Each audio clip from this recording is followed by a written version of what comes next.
Hello everyone. ਅੱਜ ਆਪਾਂ polity ਦੇ ਕੁਝ ਕੁਐਸਚਨ ਲੈ ਕੇ ਆਏ ਹਾਂ। ਇਹ ਕਿਰਨ ਦੀ ਬੁੱਕ ਦੇ ਵਿੱਚੋਂ ਕੁਝ ਕੁਐਸਚਨ ਪਿਕ ਕੀਤੇ ਗਏ ਨੇਗੇ। ਤਾਂ ਦੇਖੋ, ਫਸਟ ਕੁਐਸਚਨ ਹੈ ਆਪਣੇ ਕੋਲ, a federal structure for India was first put forward by. ਆਪਣੇ ਕੋਲ ਕੁਝ ਐਕਟ ਹੋਏ ਨੇਗੇ 1909 1990 ਦਾ ਹੋਇਆ, 1935 1947, ਇਹ ਕੁਛ ਆਪਣੇ ਕੋਲ ਐਕਟ ਆਏ ਨੇਗੇ। ਇਹਨਾਂ ਵਿੱਚੋਂ ਜਿਹੜਾ ਆਪਣਾ ਫੈਡਰਲ ਸਟਰਕਚਰ ਸੀਗਾ ਇੰਡੀਆ ਦਾ, ਉਹਦੇ ਲਈ ਮੇਨਲੀ ਐਕਟ ਕਿਹੜਾ ਰਿਹਾ ਆਪਣੇ ਕੋਲ 1935। 1935 ਦਾ ਜੋ ਐਕਟ ਸੀਗਾ ਇਹਦੇ ਵਿੱਚੋਂ ਮੋਸਟ ਆਫ ਦਾ ਪੁਆਇੰਟਸ ਚੱਕ ਕੇ ਆਪਾਂ ਨੇ ਕੌਨਸਟੀਟਿਊਸ਼ਨ ਵਿੱਚ ਅਪਲਾਈ ਕਰ ਲਏ ਸੀਗੇ। ਇਸ ਕਰਕੇ ਕਿਹਾ ਜਾਂਦਾ ਕਿ ਇੰਡੀਆ ਜੋ ਫੈਡਰਲ ਸਟਰਕਚਰ ਹੈਗਾ ਉਹਦੇ ਵਿੱਚ ਮੇਨਲੀ ਜਿਹੜਾ ਐਕਟ ਅੱਗੇ ਆਇਆ ਸੀਗਾ ਉਹ ਕਿਹੜਾ ਐਕਟ ਸੀਗਾ 1935। ਕਲੀਅਰ ਹੈ। ਕੁਛ ਤੁਹਾਨੂੰ 1909 ਤੇ 1990 ਬਾਰੇ ਦੱਸ ਦਈਏ। ਜਿਹੜਾ 1909 ਸੀਗਾ ਇਸ ਐਕਟ ਨੂੰ ਕੀ ਕਿਹਾ ਜਾਂਦਾ ਸੀਗਾ, ਮਿੰਟੋ ਮੋਰਲੇ ਰਿਫਾਰਮ। ਮਿੰਟੋ ਮੋਰਲੇ ਰਿਫਾਰਮ ਇਹ 1909 ਦੇ ਵਿੱਚ ਆਇਆ ਸੀਗਾ। ਤੇ ਇਹਦੇ ਵਿੱਚ ਸਪੈਸ਼ਲਿਟੀ ਕੀ ਸੀ, ਇਹਦੇ ਵਿੱਚ ਸੈਪਰੇਟ ਇਲੈਕਟੋਰੇਟ ਹੋਇਆ ਸੀਗਾ। ਸੈਪਰੇਟ ਇਲੈਕਟੋਰੇਟ ਮਿਲਿਆ ਸੀਗਾ ਕਿਹਨੂੰ, ਮੁਸਲਿਮਸ ਨੂੰ। ਮਤਲਬ ਮੁਸਲਿਮ ਸੀ ਕਿ ਅਲੱਗ ਵੋਟ ਵਗੈਰਾ ਪਾਉਣ ਲਈ ਅਧਿਕਾਰ ਮਿਲਿਆ ਸੀ। 1909 ਵਿੱਚ ਕੀ ਸੀਗਾ, ਉਰੇ ਵੀ ਇਸ ਐਕਟ ਨੂੰ ਰਿਫਾਰਮਸ ਨੂੰ ਕੀ ਕਿਹਾ ਜਾਂਦਾ ਹੈਗਾ, ਮੰਟੈਗੋ ਕੰਫੋਰਟ ਰਿਫਾਰਮ। ਟੈਗੋ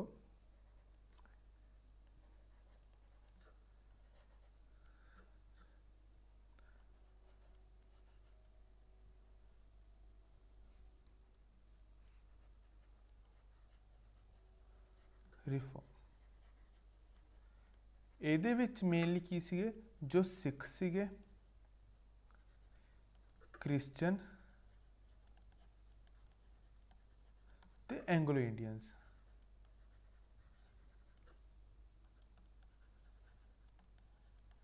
ਇਹਨਾਂ ਨੂੰ ਸੈਪਰੇਟ ਇਲੈਕਟੋਰੇਟ ਦਾ ਅਧਿਕਾਰ ਮਿਲਿਆ ਸੀਗਾ। ਦੇਖੋ, ਜਿਹੜਾ 1909 ਸੀ ਉਸ ਇਕੱਲਾ ਮੁਸਲਿਮਸ ਨੂੰ ਮਿਲਿਆ ਸੀਗਾ। 1919 ਵਿੱਚ ਕਿਹੜੇ ਸੀ, ਸਿੱਖ, ਕ੍ਰਿਸਚਨ ਤੇ ਐਂਗਲੋ ਇੰਡੀਅਨਸ, ਇਹਨਾਂ ਤਿੰਨਾਂ ਨੂੰ ਅਧਿਕਾਰ ਮਿਲਿਆ ਸੀਗਾ। ਤੇ ਇੱਕ ਗੱਲ ਹੋਰ, 1919 ਦੇ ਵਿੱਚ ਇੱਕ ਹੋਰ ਮੇਨ ਚੀਜ਼ ਸੀਗੀ, ਕੀ ਆਇਆ ਸੀ, ਡਿਆਰਚੀ ਸਿਸਟਮ ਆਇਆ ਸੀ। ਡਿਆਰਚੀ ਸਿਸਟਮ ਇਨ ਇੰਡੀਆ, ਇਹ ਆਇਆ ਸੀਗਾ। ਮੇਨਲੀ ਆਪਾਂ ਨੂੰ ਇਹ ਵੀ ਚੀਜ਼ ਪਤਾ ਹੋਣੀ ਚਾਹੀਦੀ ਹੈ ਕਿ ਡਿਆਰਚੀ ਸਿਸਟਮ ਸਭ ਤੋਂ ਪਹਿਲਾਂ ਤੇ ਆਇਆ ਕਦੋਂ ਸੀ, ਆਇਆ ਕਿਹੜੇ ਜਗ੍ਹਾ ਤੇ ਸੀ, ਇਹ ਬੰਗਾਲ ਦੇ ਵਿੱਚ। ਕਿਹਦੇ ਵਿੱਚ ਆਇਆ ਸੀਗਾ, ਬੰਗਾਲ ਦੇ ਵਿੱਚ। ਤੇ ਲੈ ਕੇ ਕੌਣ ਆਇਆ ਸੀ ਇਹਨੂੰ, ਰੋਬਰਟ ਕਲਾਈਵ। Robert Clive. ਤਾਂ ਇਹ ਕੁਛ ਐਡੀਸ਼ਨਲ ਇਨਫੋਰਮੇਸ਼ਨ ਸੀ ਜੋ ਆਪਾਂ ਨੂੰ ਇਹ ਐਕਟ 1909 1919 ਬਾਰੇ ਕੁਛ ਪਤਾ ਹੋਣਾ ਚਾਹੀਦਾ ਹੈਗਾ। ਠੀਕ ਹੈ। ਤਾਂ ਆਪਣਾ ਨੈਕਸਟ ਕੁਐਸਚਨ ਆਉਂਦਾ ਹੈਗਾ,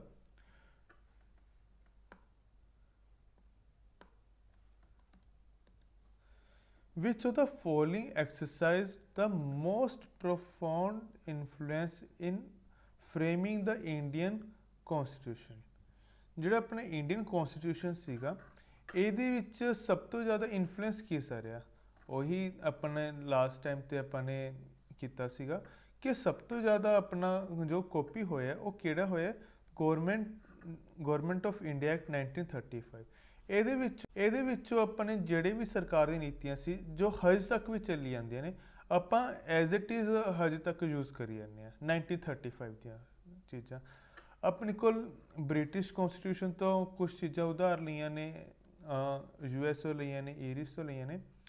US ਤੋਂ ਆਪਾਂ ਨੇ ਕੀ ਕੀ ਸਿਸਟਮ ਲਿਆ ਹੈਗਾ, ਆਪਾਂ ਨੇ ਪ੍ਰੈਜ਼ੀਡੈਂਟ ਦੇ ਪਾਵਰਸ ਲਈਆਂ ਨੇ,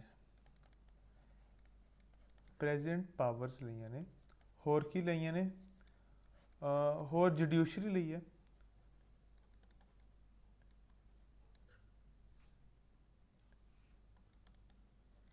ਜੁਡੀਸ਼ਰੀ ਲਈ ਹੈ। सब तो वड्डी चीज़ की सी इस च अपनी इंपीचमेंट ऑफ प्रेजिडेंट ਲਈ है। इंपीचमेंट ऑफ प्रेजिडेंट,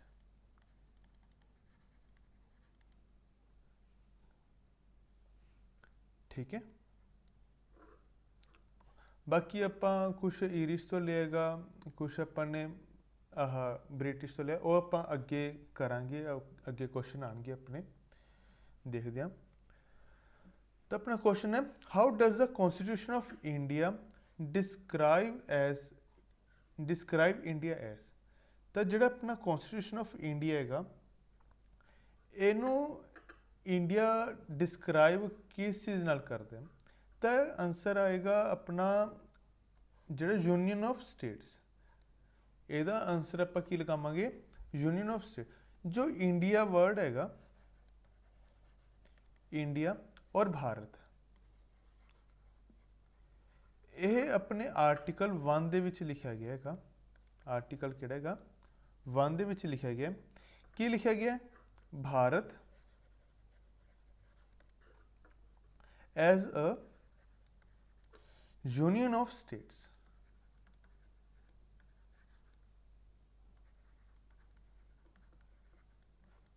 क्लीयर है। तो ਇਹਦਾ मतलब की ਸੀਗਾ, ਜਿਹੜਾ इंडिया डिस्क्राइब करता अपना कॉन्स्टिट्यूशन, वो किस चीज़ ਨੂੰ डिस्क्राइब करता, यूनियन ऑफ स्टेट्स। मतलब ਜਿਹੜੀ भी अपनी स्टेट्स ने गया उन्हें सब दी यूनियन ਨੂੰ डिस्क्राइब करता है। क्लीयर है ये चीज़। नेक्स्ट क्वेश्चन है अपना, system of judicial review originate in. ਜਿਹੜਾ अपना जुडिशियल रिव्यू ਸੀਗਾ, ਇਹ ਕਿਹਦੇ ਵਿੱਚ ਆਪਾਂ ਨੇ ਲਿਆਏਗਾ, ਆਪਾਂ ਨੇ ਕਿਤੋਂ ਲਿਆਏਗਾ, ਇਹ ਆਪਣੇ जुडिशियल रिव्यू ਕਿਸੋਂ ਲਿਆਏਗਾ, USA ਤੋਂ। ਕਿਸੋਂ ਲਿਆ, USA। ਜਿਵੇਂ ਕਿ ਆਪਣੀ ਪਿਛਲੇ ਗੱਲ ਕੀਤੀ ਹੈਗੀ, ਜਿਹੜੀ ਜੁਡੀਸ਼ਰੀ ਹੈਗਾ ਉਹ ਆਪਾਂ ਨੇ ਕਿਸੋਂ ਲਿਆ, USA ਤੋਂ। ਕਲੀਅਰ। ਰਸ਼ੀਆ ਤੋਂ ਆਪਾਂ ਨੇ ਕੀ ਲਿਆ, ਰਸ਼ੀਆ ਤੋਂ ਆਪਾਂ ਨੇ ਲਿਆ फंडामेंटल ड्यूटीज। फंडामेंटल ड्यूटीज किनिया ड्यूटीज ने अपनिया ड्यूटीज नहीं क्या, 11। क्लीयर है। टोटल अपनिया किनिया ड्यूटीज ने 11। जर्मनी तो अपने की लिया, जर्मनी अपने लिया सी एमरजेंसीज। जी जो एमरजेंसी है ये अपने किसों लिया, जर्मनी तो। क्लीयर है। USA तो अपने बहुत कुछ लिया जो अपने पढ़ ही लिया लास्ट क्वेश्चन दे विच। ते अगे अपने कोल जो अपने कोल हैगे प्रिवेंटिव डिटेंशन मीनस, जो प्रिवेंटिव डिटेंशन हैगा मतलब किसी बंदे नूं आपां डिटेन करके रख लिया, ठीक है। वो किस बेस से रख सकते हैं आपां, तां मेनली आपां जो पुलिस है, पुलिस कोल अधिकार है कोई भी अपने वो शक्की कह सकते हैं पर, अगर पुलिस नूं कोई भी परसन शक्की लगदा हैगा तां पुलिस उहनूं प्रिवेंटिव डिटेंशन दे विच रख सकदी है। मतलब विदाउट इंटैरोगेशन रखना पूरा तो उहदे नाल कोई पुछताछ कर सकती है सरकार किसी भी तरीके, अगर सरकार नूं जां फिर पुलिस नूं कोई भी उस ते शक हुंदा हैगा तां इस चीज़ नूं की कहा जांदा हैगा, प्रिवेंटिव डिटेंशन। इहदे विच बहुत यह विदाउट इंटैरोगेशन लाना बहुत जरूरी होंदा है, बच्चे ये उलझ जाते हैं। क्लीयर है। नैक्सट क्वेश्चन है, what is the basis for constitution of the constitute assembly of India. जिहड़े बेसिस सीगा किहदा, कॉन्स्टिट्यूट असैंबली ऑफ इंडिया, इहदा मेन बेसिस की सीगा, यह बनी सी अपनी जो सीगी कैबिनेट मिशन प्लान होया सीगा किहदे विच 1946 दे विच। जिहड़ी अपनी ये असैंबली बनी सीगी 1946 विच कैबिनेट मिशन प्लान किया गया सीगा, जिहदे विच असैंबली बनी ते असैंबली दे विच की सीगा अपना अगे कॉन्स्टिट्यूशन बनिया सीगा। यह असैंबली की सीगी कदों इंप्लीमेंट हुई सी, यह असैंबली इंप्लीमेंट हुई सीगी 16 मई 1946 1946 ਦੇ ਵਿੱਚ।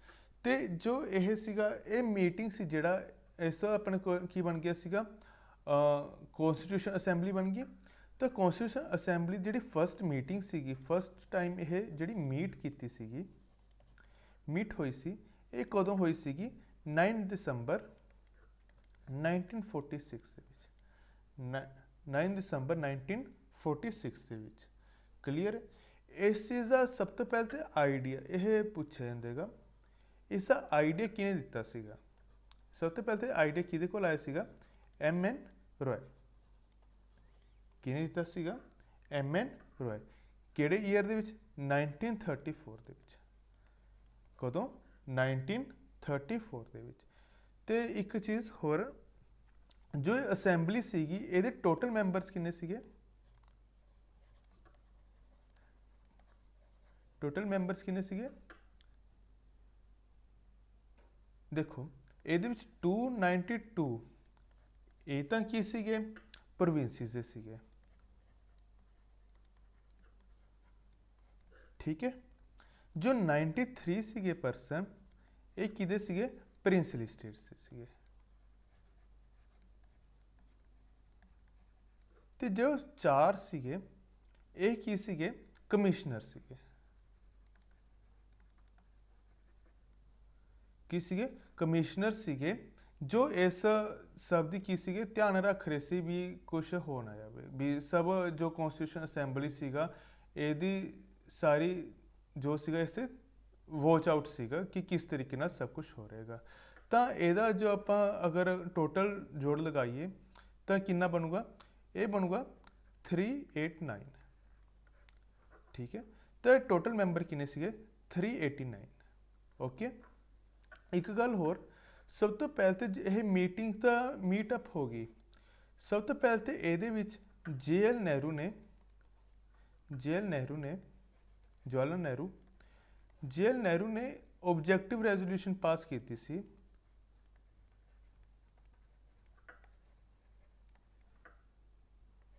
ਰੈਜ਼ੋਲੂਸ਼ਨ ਪਾਸ ਕੀਤੀ ਸੀ ਜਿਹਦੇ ਵਿੱਚ ਕੀ ਸੀਗਾ, ਪ੍ਰੈਂਬਲ ਬਾਰੇ ਦੱਸਿਆ ਗਿਆ ਸੀਗਾ। ਕਿਹਦੇ ਬਾਰੇ ਦੱਸਿਆ ਗਿਆਗਾ, ਪ੍ਰੈਂਬਲ ਬਾਰੇ। ਇਹ ਇੱਕ ਨੋਟ ਕਰ ਲਓ। ਠੀਕ ਹੈ। ਸਭ ਤੋਂ ਪਹਿਲਾਂ ਤੇ ਜਦੋਂ ਆਪਣਾ ਹੋਇਆ ਸੀ ਤਾਂ ਇਹ ਜਵਾਹਰ ਲਾਲ ਨਹਿਰੂ ਨੇ ਆਪਣੀ ਮੀਟਅਪ ਕੀਤਾ ਸੀ। ਹੁਣ ਦੇਖੋ ਅਗਲਾ question, from the constitution of which country the provision of federation was borrowed while framing the constitution of India। ਜਿਹੜਾ ਆਪਣੇ ਇੰਡੀਆ ਹੈਗਾ ਇਹਦੇ ਜੋ ਫੈਡਰੇਸ਼ਨ ਸਿਸਟਮ ਸੀਗਾ ਉਹ ਆਪਾਂ ਨੇ ਕਿਸ ਤੋਂ ਬੋਰੋ ਕੀਤਾ। ਜਿਹੜਾ ਫੈਡਰੇਸ਼ਨ ਸਿਸਟਮ ਹੈ ਆਪਾਂ ਨੇ ਇਹ ਕਿਸ ਤੋਂ ਬੋਰੋ ਕੀਤਾ, ਆਪਾਂ ਨੇ ਕੈਨੇਡਾ ਤੋਂ। ਇਹ ਕਿਸ ਤੋਂ ਬੋਰੋ ਕੀਤਾ, ਆਪਾਂ ਨੇ ਕੈਨੇਡਾ ਤੋਂ। ਕਲੀਅਰ ਹੈ ਚੀਜ਼। USA ਦਾ ਹੋ ਗਿਆ ਸੀ। UK ਤੋਂ ਆਪਾਂ ਨੇ ਕੀ ਬੋਰੋ ਕੀਤਾ, UK ਤੋਂ ਆਪਾਂ ਨੇ ਕੀ ਬੋਰੋ ਕੀਤਾ, ਸਿੰਗਲ ਸਿਟੀਜ਼ਨਸ਼ਿਪ। Single citizenship. ਹੋਰ ਰੂਲ ਬਾਈ ਲਾ।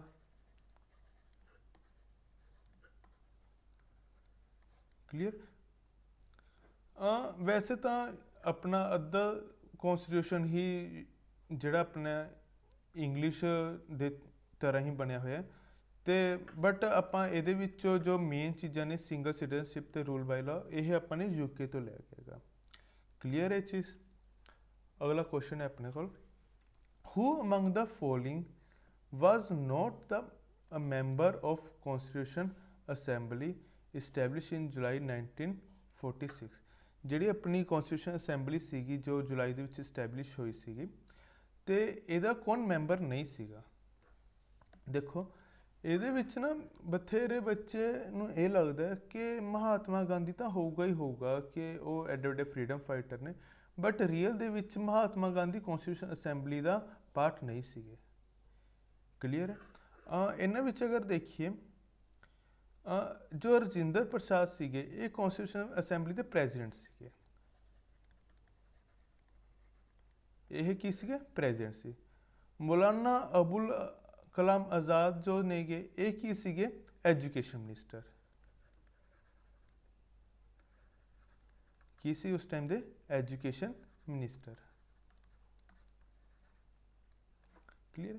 KM मुंशी जस्ट एक मैंबर सीगे, दैट्स इट। ਇਹਨਾਂ ਨੂੰ ਕੋਈ ਜ਼ਿਆਦਾ ਸਪੈਸ਼ਲਿਟੀ ਜਿਸ ਮਿਨਿਸਟਰੀ ਨਹੀਂ ਮਿਲੀ ਹੋਈ ਸੀਗੀ।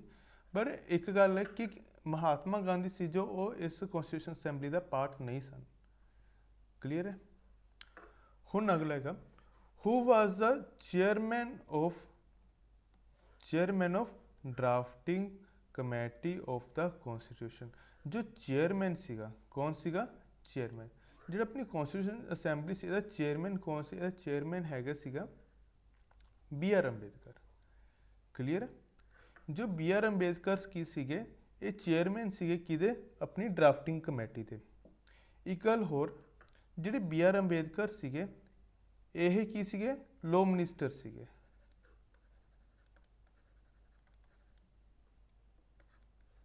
ਲੋ ਮਿਨਿਸਟਰ ਸੀ ਆਪਣੇ ਕੌਂਸਟੀਟਿਊਸ਼ਨ ਅਸੈਂਬਲੀ ਦੇ।